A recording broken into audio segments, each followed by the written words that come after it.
नमस्कार दोस्तों। आज की कहानी शुरू करने से पहले मैं आपसे सिर्फ एक बात कहना चाहता हूं। अगर आप ये कहानी रात के समय सुन रहे हैं और आपके आसपास इस वक्त कोई नहीं है, तो मेरी आपसे गुजारिश है कि कहानी खत्म होने तक अपने कमरे की खिड़की की तरफ मत देखिएगा, क्योंकि कभी कभी कुछ रास्ते ऐसे होते हैं जिन पर इंसान अकेला नहीं चलता।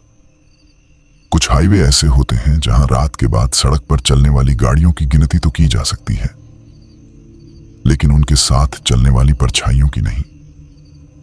और कुछ आवाजें ऐसी होती हैं जिन्हें एक बार सुन लेने के बाद इंसान पूरी जिंदगी भूल नहीं पाता। आज की कहानी एक ऐसे ही ट्रक ड्राइवर की है जिसने अपनी जिंदगी में हजारों किलोमीटर का सफर तय किया था। दिन में, रात में, बारिश में, कोहरे में, जंगलों के बीच, सुनसान पहाड़ी रास्तों पर। लेकिन जिस रात उसने एक सुनसान हाईवे पर एक लड़की को लिफ्ट दी, उस रात के बाद उसने कभी रात में ट्रक नहीं चलाया। उसने अपनी नौकरी छोड़ दी, अपना ट्रक बेच दिया, और सबसे बड़ी बात, उसने उस रात के बारे में लगभग 15 साल तक किसी से कुछ नहीं कहा। लेकिन जब उसने आखिरकार अपनी कहानी सुनाई, तो उसकी आखिरी बात सुनकर मेरे भी हाथ पैर ठंडे पड़ गए थे। उसने कहा था, साहब, उस रात मेरे ट्रक में सिर्फ मैं और वह लड़की नहीं थे। हम 3 लोग थे और उनमें से एक इंसान नहीं था। जी, मेरा नाम रघुवीर सिंह है, लेकिन हाईवे की दुनिया में लोग मुझे सिर्फ रघु ड्राइवर के नाम से जानते थे। मैंने करीब 20 साल ट्रक चलाया है। 20 साल। आप शायद सोच रहे होंगे कि ट्रक चलाने में ऐसी कौन सी बड़ी बात है, लेकिन जो आदमी महीनों तक अपने घर से दूर रहता है, जो अपनी जिंदगी का आधे से ज्यादा समय सड़क पर बिताता है, जो रात के 2-2 बजे सुनसान हाईवे पर अकेला गाड़ी चलाता है, वही जानता है कि सड़क सिर्फ सड़क नहीं होती। सड़क की भी अपनी एक जिंदगी होती है। दिन में वही सड़क लोगों से भरी रहती है। बसें, कारें, ट्रक, मोटरसाइकिल, लोगों की आवाजें, हॉर्न, धूल, धुआं, सब कुछ। लेकिन रात होते ही वही सड़क बदल जाती है, एकदम बदल जाती है। रात के 12 बजे के बाद हाईवे पर एक अजीब सी खामोशी उतर आती है। दूर दूर तक सिर्फ सड़क दिखाई देती है। कभी कोई ट्रक सामने से आता है, उसकी तेज रोशनी कुछ सेकंड के लिए आपकी आंखों को चौंधिया देती है, फिर वह भी अंधेरे में गायब हो जाता है और आप फिर से अकेले। मैंने अपने जीवन में बहुत रातें सड़क पर गुजारी थी, इसलिए मुझे अंधेरे से डर नहीं लगता था। भूत प्रेत पर भी मेरा ज्यादा विश्वास नहीं था। मेरे साथी ड्राइवर अक्सर डरावनी बातें सुनाते थे। किसी ने कहा कि फलां मोड़ पर एक औरत रात में लिफ्ट मांगती है। किसी ने कहा कि फलां पुल पर रात को एक बूढ़ा आदमी दिखाई देता है। और कोई कहता कि एक सुनसान जगह पर अगर किसी ने आपको पीछे से आवाज दी तो मुड़कर मत देखना। मैं हमेशा हंस देता था। मैं कहता था, भाई, भूत अगर होते भी हैं तो ट्रक वालों से क्या लेंगे। लेकिन उस रात के बाद मेरी सोच हमेशा के लिए बदल गई। वह घटना जुलाई की एक बरसाती रात की है। साल था 2011। मैं उस समय दिल्ली से सामान लेकर लखनऊ की तरफ जा रहा था। मेरे ट्रक में इलेक्ट्रॉनिक सामान लदा हुआ था। मुझे सुबह तक माल पहुंचाना था। मेरा प्लान था कि रात भर गाड़ी चलाकर सुबह तक गोदाम पहुंच जाऊंगा। उस रात मौसम खराब था। शाम से ही बारिश हो रही थी। मैं करीब 10 बजे एक ढाबे पर रुका था। वहां खाना खाया, चाय पी और करीब 10:30 बजे फिर से ट्रक लेकर निकल पड़ा। उस समय बारिश थोड़ी कम हो गई थी। सड़क गीली थी। ट्रक के टायर पानी को काटते हुए आगे बढ़ रहे थे। वाइपर लगातार शीशे पर चल रहा था। हर कुछ सेकंड में वाइपर शीशे पर जमा पानी साफ करता और अगले ही पल बारिश की नई बूंदें पूरा शीशा ढक देती। मैंने रेडियो चला रखा था, लेकिन सिग्नल बार बार जा रहा था, इसलिए आखिरकार मैंने रेडियो बंद कर दिया। अब ट्रक के अंदर सिर्फ इंजन की आवाज थी। उस समय रात के करीब 12 बज रहे थे। मैंने घड़ी देखी, 12:07। सड़क लगभग खाली थी। मैं आराम से ट्रक चला रहा था। तभी अचानक मेरे ट्रक के आगे कुछ आया। मैंने तुरंत ब्रेक दबाया। ट्रक जोर से झटका खाकर रुका। मेरा सिर लगभग स्टीयरिंग से टकराते टकराते बचा। मैंने गुस्से में सामने देखा। पहले मुझे कुछ समझ नहीं आया। बारिश हो रही थी, सामने सड़क पर हल्का सा कोहरा भी था। मैंने हेडलाइट की रोशनी तेज की और तभी मैंने उसे देखा। सड़क के बिल्कुल किनारे एक लड़की खड़ी थी। मैं कुछ सेकंड तक उसे देखता रहा। उसने हल्के रंग का सलवार कुर्ता पहन रखा था। उसके बाल खुले हुए थे और वह लगातार मेरी तरफ देख रही थी। मैंने हॉर्न बजाया लेकिन वह अपनी जगह से नहीं हिली। मैंने शीशा नीचे किया और चिल्लाकर पूछा, क्या हुआ? कोई जवाब नहीं आया। मैंने फिर पूछा, कहां जाना है? इस बार उसने धीरे से अपना हाथ उठाया। वह लिफ्ट मांग रही थी। अब यहां एक बात बता दूं, उस समय तक मैं किसी अनजान आदमी को लिफ्ट नहीं देता था, खासकर रात में। लेकिन वह लड़की अकेली थी, बारिश में भीग रही थी और उस सुनसान सड़क पर उसके अलावा कोई और नहीं था। मुझे लगा शायद किसी की गाड़ी खराब हो गई होगी या शायद उसका कोई एक्सीडेंट हुआ हो। मैंने ट्रक सड़क के किनारे लगाया, दरवाजा खोला और कहा, बैठ जाओ।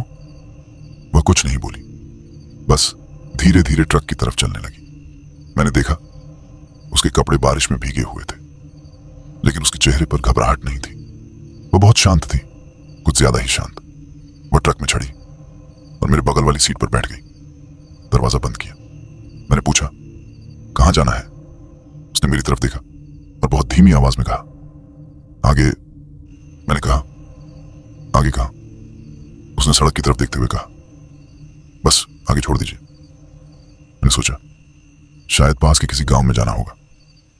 मैंने ट्रक स्टार्ट किया और आगे बढ़ गया। पहले कुछ मिनट तक हम दोनों के बीच कोई बातचीत नहीं हुई। मैंने सोचा शायद लड़की डरी हुई है। फिर मैंने पूछा, इतनी रात को यहां क्या कर रही थी? कोई जवाब नहीं। मैंने फिर पूछा, घर कहां है तुम्हारा? इस बार उसने मेरी तरफ देखा। उसकी आंखें आज भी मुझे याद है। उसकी आंखों में एक अजीब सी उदासी थी। उसने कहा, घर। मैंने कहा, हां घर। वह कुछ सेकंड चुप रही, फिर बोली, अब घर नहीं है। मुझे उसका जवाब अजीब लगा। मैंने सोचा शायद उसका घर किसी हादसे में टूट गया होगा या परिवार से कोई झगड़ा हुआ होगा। मैंने ज्यादा सवाल नहीं किया। करीब 10 मिनट और बीत गए। मैंने देखा वह लगातार सामने देख रही थी, एकदम सीधी, बिना पलक झपकाए। मैंने मजाक में कहा, बहन जी आप इतनी चुप क्यों हैं? उसने मेरी तरफ देखा और पहली बार उसके चेहरे पर हल्की सी मुस्कान आई। लेकिन उस मुस्कान में कुछ ऐसा था जिसे देखकर मेरे शरीर में हल्की सी सिहरन दौड़ गई। वह बोली, आपको डर नहीं लगता? मैं हंस पड़ा। मैंने कहा, मुझे? किस बात का? वह बोली, रात में अकेले ट्रक चलाने से। मैंने कहा, 20 साल हो गए हैं, अब डर नहीं लगता। उसने धीरे से कहा, लगना चाहिए। मेरे हाथ स्टीयरिंग पर ही थे। मैंने उसकी तरफ देखा। वह फिर सामने देखने लगी थी। मैंने पूछा, क्या मतलब? उसने जवाब नहीं दिया। मैंने दोबारा पूछा, क्या कहा आपने? इस बार भी कोई जवाब नहीं आया। मैंने सोचा शायद मैंने गलत सुना। मैंने ट्रक चलाना जारी रखा। कुछ देर बाद मुझे महसूस हुआ ट्रक के अंदर अचानक बहुत ठंड हो गई है। मैंने खिड़की बंद कर दी लेकिन ठंड कम नहीं हुई। मैंने हीटर चलाया, फिर भी मेरे शरीर में ठंड बढ़ती जा रही थी।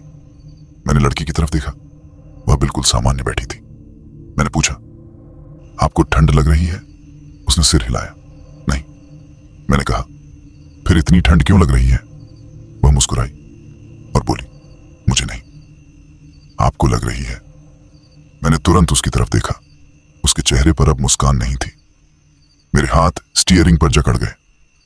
मैंने पहली बार महसूस किया कि शायद मैंने गलती कर दी है। मुझे उसे ट्रक में नहीं बैठाना चाहिए था, लेकिन अब बहुत देर हो चुकी थी।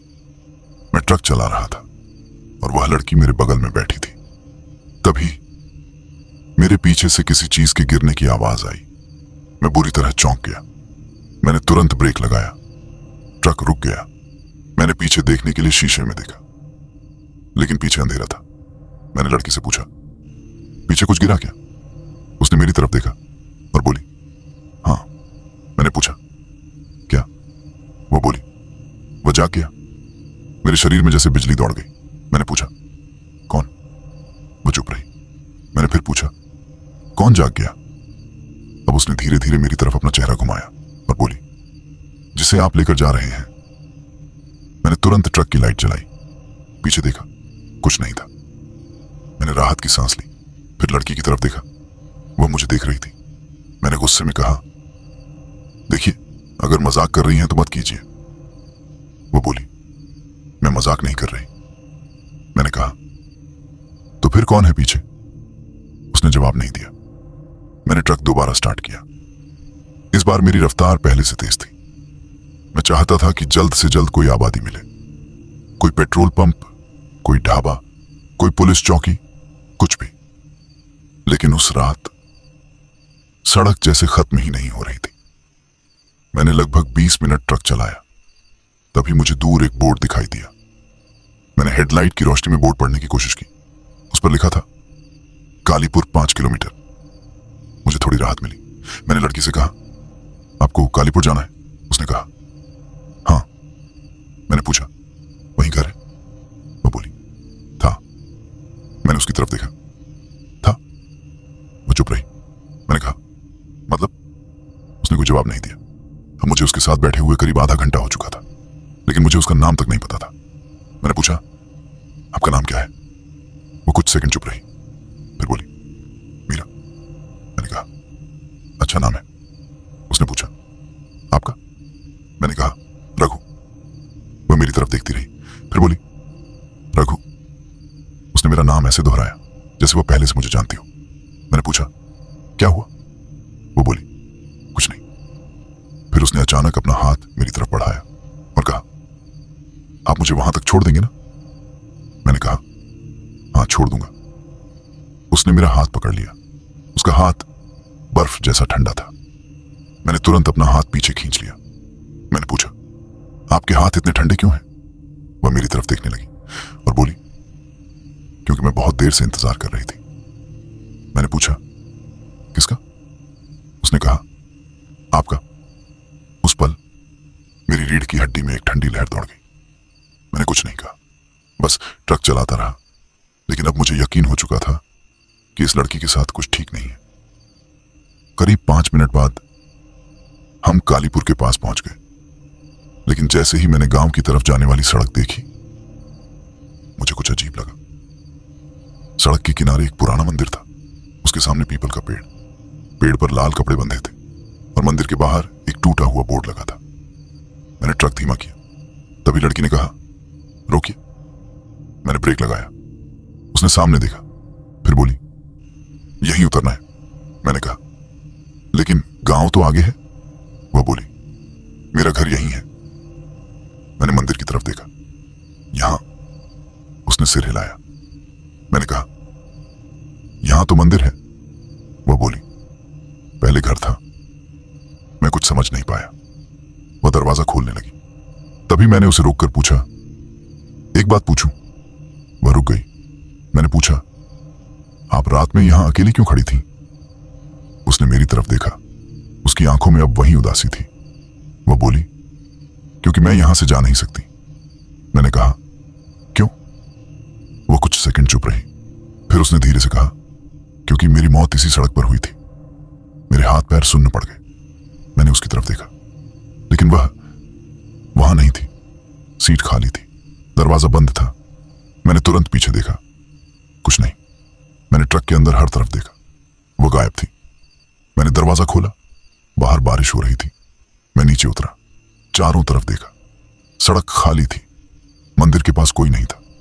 मैंने चिल्लाकर कहा, मीरा। कोई जवाब नहीं। मैंने सोचा शायद वह पीछे चली गई होगी। मैंने ट्रक के पीछे जाकर देखा, कुछ नहीं।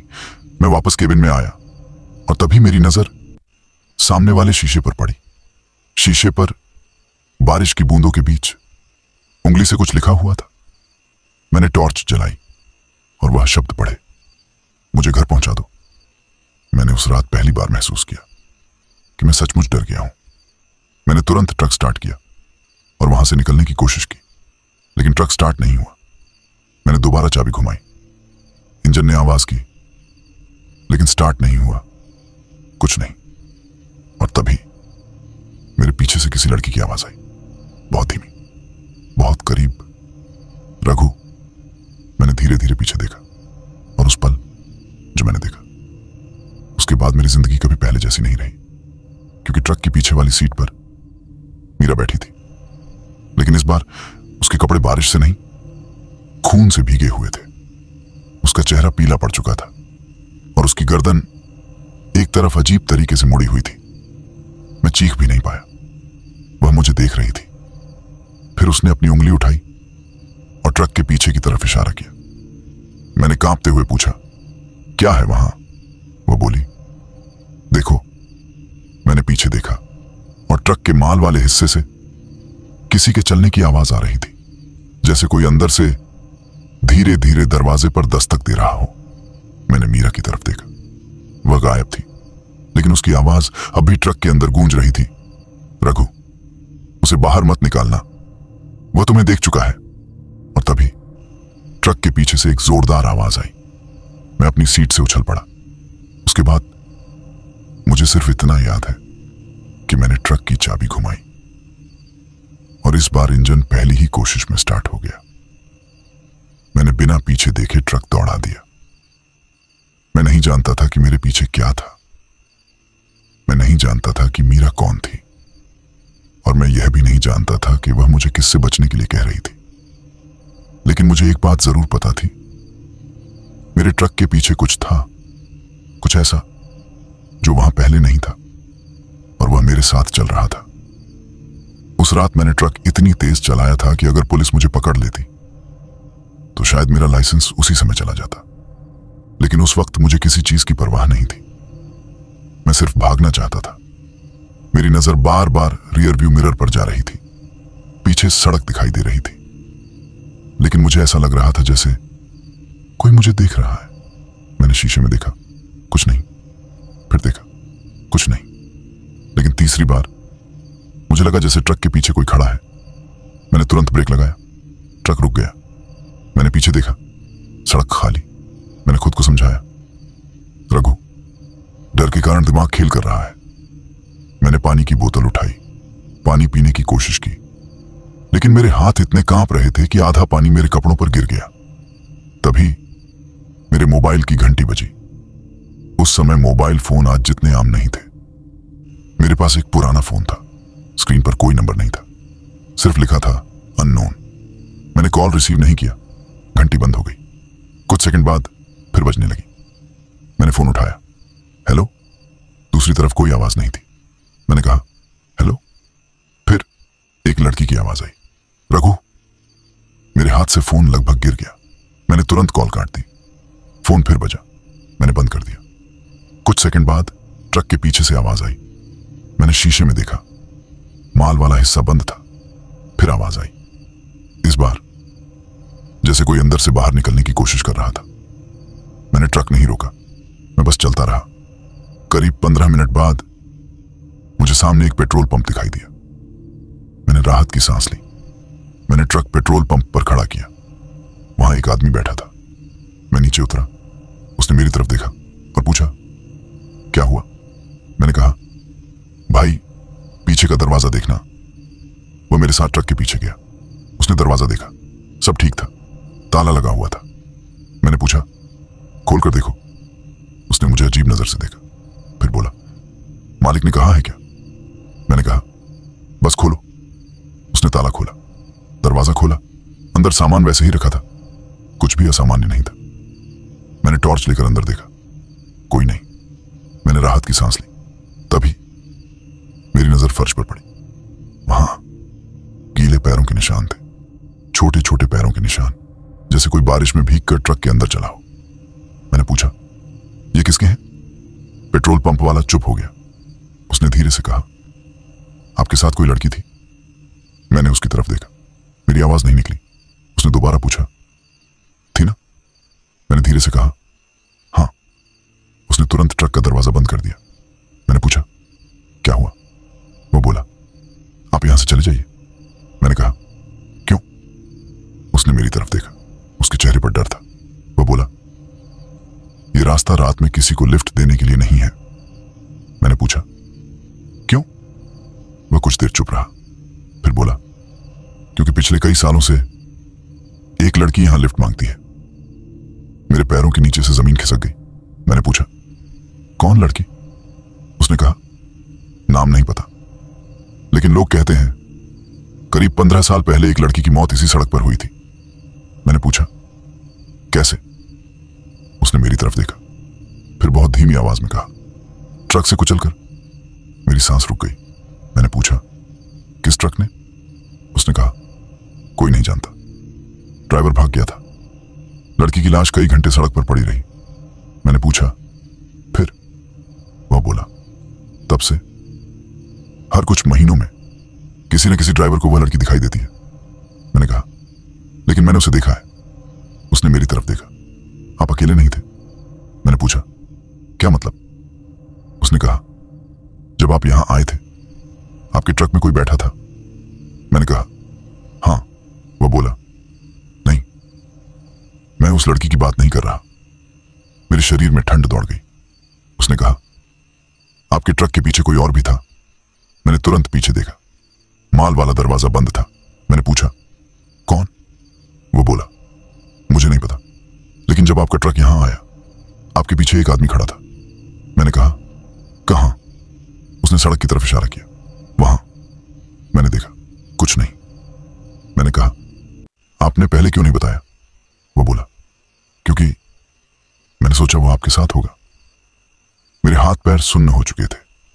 मैंने उसी समय तय किया कि ट्रक छोड़कर किसी बस से घर चला जाऊंगा, लेकिन मेरा माल, मेरी जिम्मेदारी, सब कुछ उसी ट्रक में था।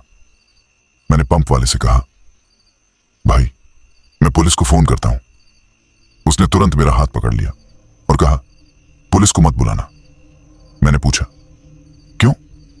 उसने कहा, क्योंकि अगर वह आपके साथ है तो पुलिस भी उसे नहीं रोक सकती।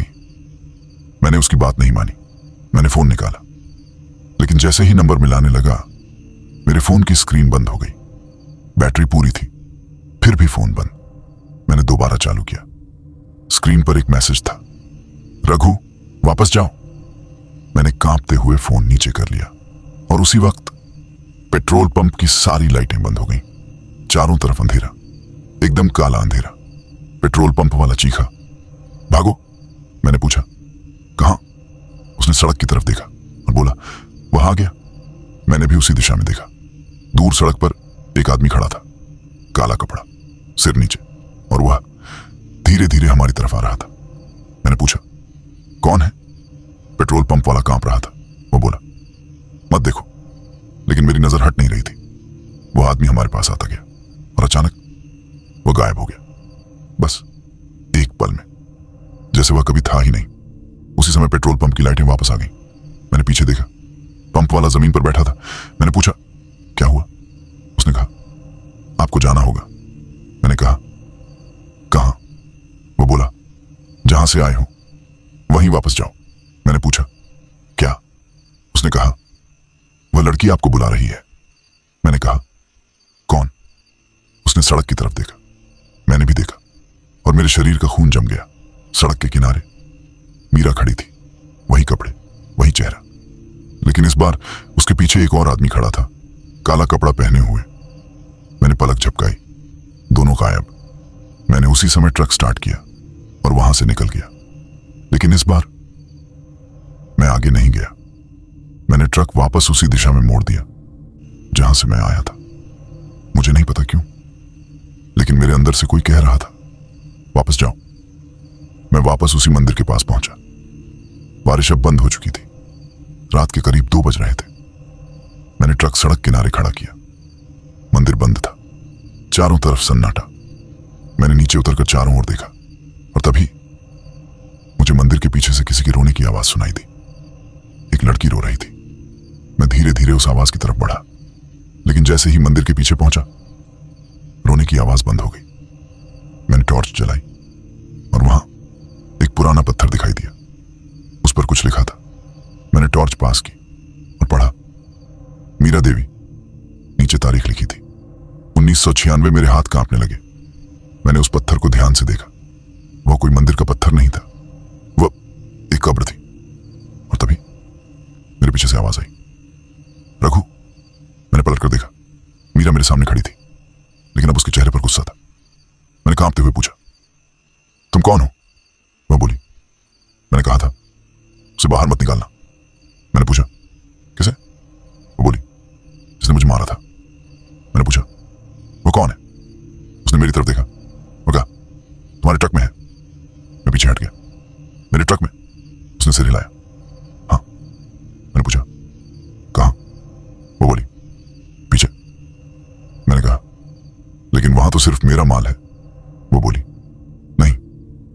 फिर उसने धीरे से कहा, वहां उसकी लाश है। मैंने ट्रक की तरफ देखा और तभी माल वाले हिस्से के अंदर से किसी के चिल्लाने की आवाज आई। रघु। मैं डर के मारे पीछे हट गया।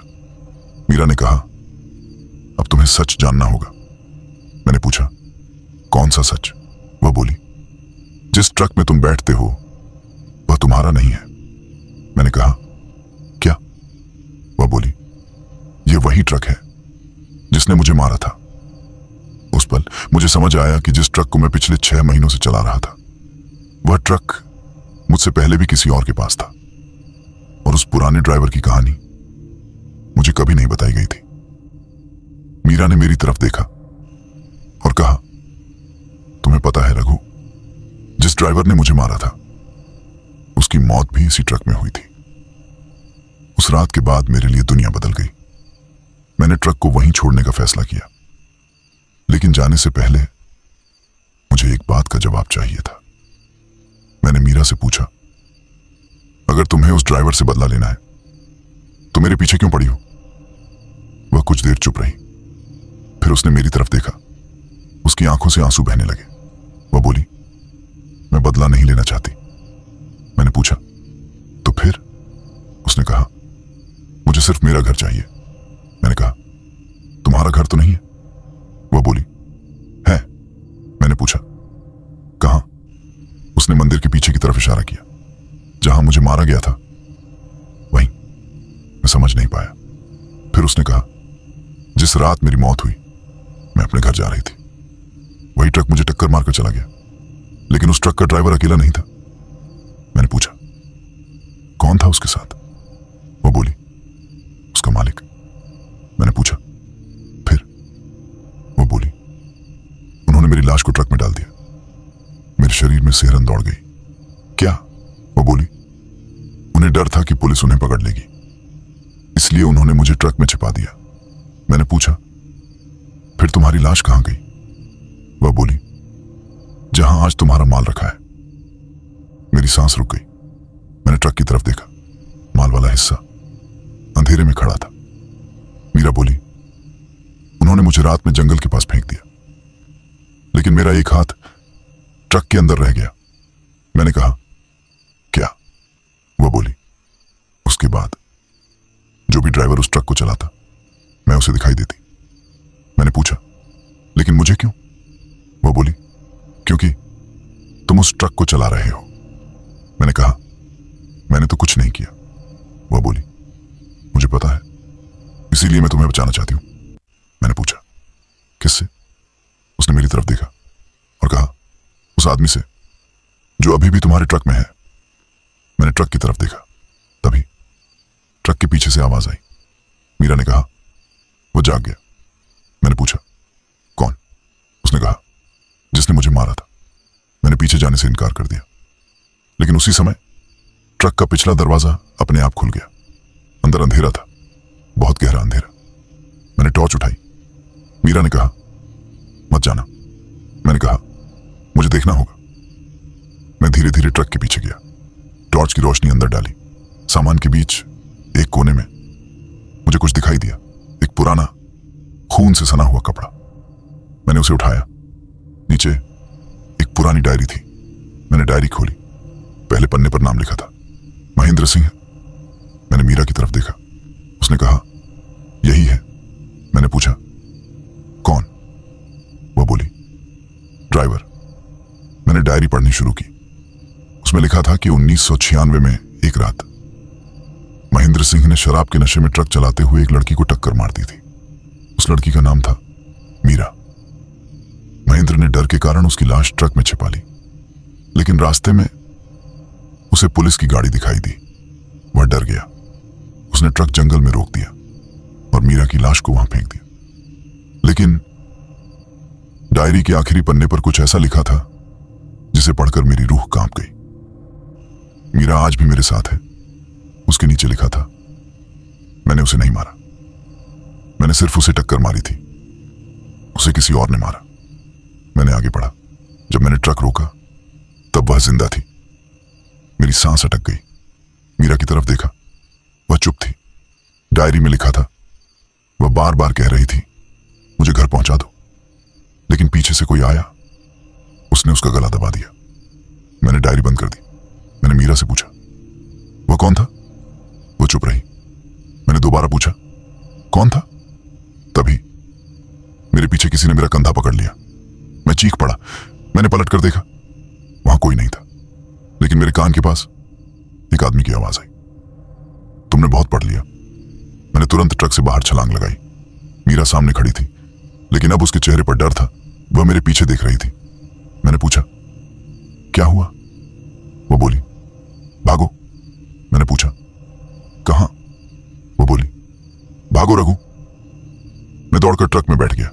चाबी घुमाई, इंजन स्टार्ट हुआ। मैंने ट्रक पूरी ताकत से दौड़ा दिया और तभी मेरे बगल वाली सीट पर कोई बैठ गया। मैंने धीरे धीरे देखा, वह एक आदमी था, चेहरा जला हुआ, आंखें लाल और गर्दन एक तरफ झुकी हुई। उसने मेरी तरफ देखा और मुस्कुराया। मैंने ब्रेक लगाने की कोशिश की, लेकिन ब्रेक काम नहीं कर रहे थे। ट्रक तेज रफ्तार से आगे बढ़ रहा था। मैंने चीख कर पूछा, तुम कौन हो? वह बोला, जिसे तुम ढूंढ रहे थे। मैंने कहा, तुमने मीरा को मारा था? वह हंसने लगा, फिर बोला, नहीं। मैंने पूछा, फिर कौन? उसने मेरी तरफ देखा और कहा, तुम। मैंने चीख कर कहा, मैं? वो बोला, तुम हर बार मुझे यहां लाते हो। मैं कुछ समझ नहीं पाया। तभी मेरे सामने सड़क गायब हो गई। मुझे सिर्फ अंधेरा दिखाई दे रहा था और उसी अंधेरे में एक लड़की सड़क पर खड़ी थी, मीरा। मैंने ब्रेक दबाया। इस बार ब्रेक काम कर गए। ट्रक रुक गया। मैंने सामने देखा, मीरा खड़ी थी, लेकिन इस बार वो मुस्कुरा रही थी। मैंने दरवाजा खोला, नीचे उतरा और पूछा, अब क्या चाहती हो? वो बोली, कुछ नहीं। मैंने पूछा, फिर? वो बोली, अब मैं घर जा सकती हूं। मैंने पूछा, कहां? उसने पीछे की तरफ देखा। वहां सुबह की पहली रोशनी दिखाई दे रही थी। उसने कहा, उधर। मैंने देखा और अगले ही पल वो गायब हो गई। सड़क पर सिर्फ बारिश की बूंदें थीं और मैं अकेला खड़ा था। उस रात के बाद मैंने ट्रक वहीं छोड़ दिया। सुबह पुलिस आई, मालिक आया, सब लोग आए। मैंने किसी को पूरी कहानी नहीं बताई। मैंने सिर्फ इतना कहा कि मेरी तबीयत खराब हो गई थी। कुछ दिनों बाद मुझे पता चला कि जिस ट्रक को मैं चला रहा था, उसका पुराना मालिक महेंद्र सिंह सालों पहले मर चुका था और उसकी मौत उसी ट्रक में हुई थी। लेकिन सबसे डरावनी बात कुछ महीने बाद पता चली। मैंने उस ट्रक के मालिक से पूछा, आपने मुझे यह ट्रक कहां से खरीदा था? उसने कहा, एक कबाड़ी से। मैंने पूछा, पहले किसका था? उसने एक नाम बताया, महेंद्र सिंह। मैंने पूछा, वही महेंद्र? उसने कहा, हां। मैंने कहा, उसकी मौत कैसे हुई? मालिक ने जवाब दिया, हाईवे पर एक रात ट्रक चलाते हुए उसका ट्रक दुर्घटनाग्रस्त हो गया था। मैंने पूछा, किससे टकराया था? वो बोला, किसी से नहीं, ट्रक सड़क से उतरकर पेड़ से टकराया था। मैंने पूछा, वह अकेला था? उसने कहा, हां, लेकिन मैं जानता था वह अकेला नहीं था। उसके साथ मीरा थी और शायद वह तीसरा आदमी भी। मैंने ट्रक चलाना उसी दिन छोड़ दिया। लोगों ने बहुत समझाया। किसी ने कहा डर गया हूं, किसी ने कहा दिमाग खराब हो गया है, किसी ने कहा कि मैंने शराब पी रखी होगी। लेकिन मुझे पता था मैंने क्या देखा था। मैंने वह ट्रक बेच दिया। लेकिन वह ट्रक जिसे मैंने बेचा था वह भी ज्यादा दिन नहीं चला। मुझे बाद में पता चला जिस आदमी ने उसे खरीदा था उसने सिर्फ 3 रात ट्रक चलाया। चौथी रात उसने ट्रक सड़क किनारे छोड़ दिया और खुद पैदल भागकर पुलिस चौकी पहुंचा। उसने पुलिस को बताया था कि रात में उसे एक लड़की दिखाई देती है, वह लिफ्ट मांगती है और उसके बाद ट्रक के पीछे से किसी आदमी के रोने की आवाज आती है। उस आदमी ने भी ट्रक बेच दिया। फिर वह ट्रक किसी और के पास चला गया और यह सिलसिला कई साल चलता रहा। मैंने कभी किसी को नहीं बताया कि मैं उस कहानी का हिस्सा था, लेकिन करीब 15 साल बाद एक दिन मुझे एक फोन आया। फोन करने वाला एक युवा ट्रक ड्राइवर था। उसने कहा, रघु भाई? मैंने कहा, हाँ। उसने पूछा, क्या आप पहले एक ट्रक चलाते थे? मैं चुप हो गया। उसने ट्रक का नंबर बताया, वही ट्रक। मेरा दिल जोर जोर से धड़कने लगा। मैंने पूछा, तुम्हें क्या चाहिए? उसने कहा, मैं बस एक बात पूछना चाहता हूं। मैंने कहा, क्या? वो बोला, क्या आपने कभी मीरा नाम की किसी लड़की को देखा है? मेरे हाथ से फोन गिरते गिरते बचा। मैंने पूछा, तुम्हें उसका नाम कैसे पता? वह बोला, वह कल रात मेरे ट्रक में बैठी थी। मैंने आंखें बंद कर ली। 15 साल बाद वह फिर लौट आई थी। मैंने उससे कहा, उससे कुछ मत पूछना। वो बोला, क्यों? मैंने कहा, बस मेरी बात मानो। वो चुप रहा, फिर बोला, लेकिन एक और बात है। मैंने पूछा, क्या? उसने कहा, मेरे ट्रक के पीछे एक आदमी बैठा है। मेरी सांस रुक गई। मैंने पूछा, क्या वह जिंदा है? दूसरी तरफ कुछ सेकंड खामोशी रही। फिर उसने कहा, मुझे नहीं पता, लेकिन वह बार बार एक ही बात कह रहा है। मैंने पूछा, क्या? उसने कहा, रघु को बुलाओ। उस पल मेरे हाथ पैर सुन्न हो गए। मैंने फोन काट दिया। लेकिन उसी रात मेरे घर के बाहर किसी ने दस्तक दी। रात के करीब 2 बज रहे थे। मैं बिस्तर पर बैठ गया। फिर आवाज आई। मैंने खिड़की से बाहर देखा। सड़क खाली थी। मैंने सोचा शायद कोई पड़ोसी होगा, लेकिन तभी मेरे फोन पर एक मैसेज आया, सिर्फ 4 शब्द, मुझे घर पहुंचा दो। मैंने फोन नीचे रखा। तभी मेरे घर के बाहर एक लड़की की आवाज आई, बहुत धीमी, बहुत दूर से, लेकिन साफ, रघु। मैंने खिड़की बंद कर दी और उसी समय मेरे कानों में एक और आवाज आई, एक आदमी की, तुमने मुझे छोड़ा क्यों? मैं बिस्तर से उठकर पीछे हट गया। घर के अंदर कोई था। मैंने हिम्मत करके पीछे देखा। कमरे के कोने में एक आदमी खड़ा था, काला चेहरा, झुकी हुई गर्दन और लाल आंखें। उसने मेरी तरफ देखा और कहा, सफर अभी खत्म नहीं हुआ है। मैंने आंखें बंद कर ली और जब दोबारा खोली, वहां कोई नहीं था, लेकिन कमरे के फर्श पर गीले पैरों के निशान थे, एक लड़की के और एक आदमी के। दोनों निशान दरवाजे से शुरू होकर मेरे बिस्तर तक आए थे और फिर वापस बाहर चले गए। उस रात के बाद मैंने कभी रात में दरवाजा नहीं खोला, लेकिन आज भी जब कभी रात के 2 बजे मेरे फोन पर अनजान नंबर से कॉल आती है तो मैं फोन नहीं उठाता, क्योंकि मुझे डर है कि दूसरी तरफ से फिर वही आवाज आएगी, रघु मुझे घर पहुंचा दो। और दोस्तों, आज 15 साल बाद भी मुझे नहीं पता मीरा आखिर किस घर की तलाश में थी, लेकिन एक बात मैं आज भी पूरे विश्वास से कह सकता हूं, अगर कभी आप रात के समय किसी सुनसान हाईवे से गुजर रहे हो और सड़क के किनारे कोई लड़की आपको लिफ्ट के लिए हाथ दे, तो गाड़ी मत रोकिएगा।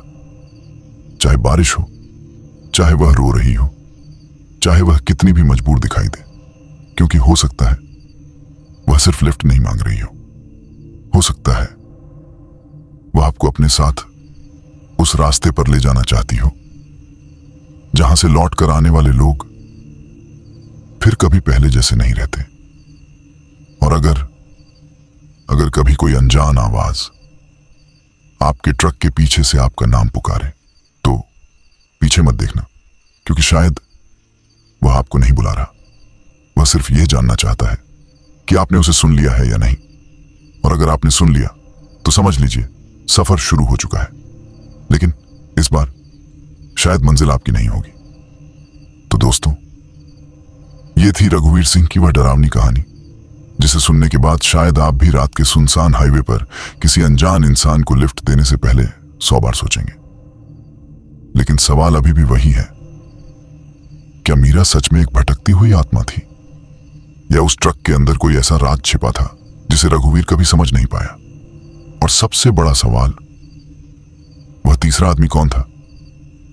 अगर आपको लगता है कि इस कहानी का सच अभी पूरी तरह सामने नहीं आया, तो शायद आप सही सोच रहे हैं, क्योंकि कहते हैं कुछ कहानियां कभी खत्म नहीं होती, वे बस एक ड्राइवर से दूसरे ड्राइवर तक, एक हाईवे से दूसरे हाईवे तक चलती रहती हैं। आज रात अगर आप सड़क पर गाड़ी चला रहे हो और अचानक कोई लड़की आपके सामने आकर खड़ी हो जाए, तो एक बार अपने रियर व्यू मिरर में जरूर देख लेना, क्योंकि हो सकता है सड़क पर खड़ी लड़की अकेली ना हो सकता है वह पहले से ही आपके ट्रक के अंदर बैठी हो। मैं फिर मिलूंगा एक और ऐसी ही डरावनी कहानी के साथ। तब तक सुरक्षित रहिए और याद रखिए, रात के हाईवे पर हर मुसाफिर इंसान नहीं होता।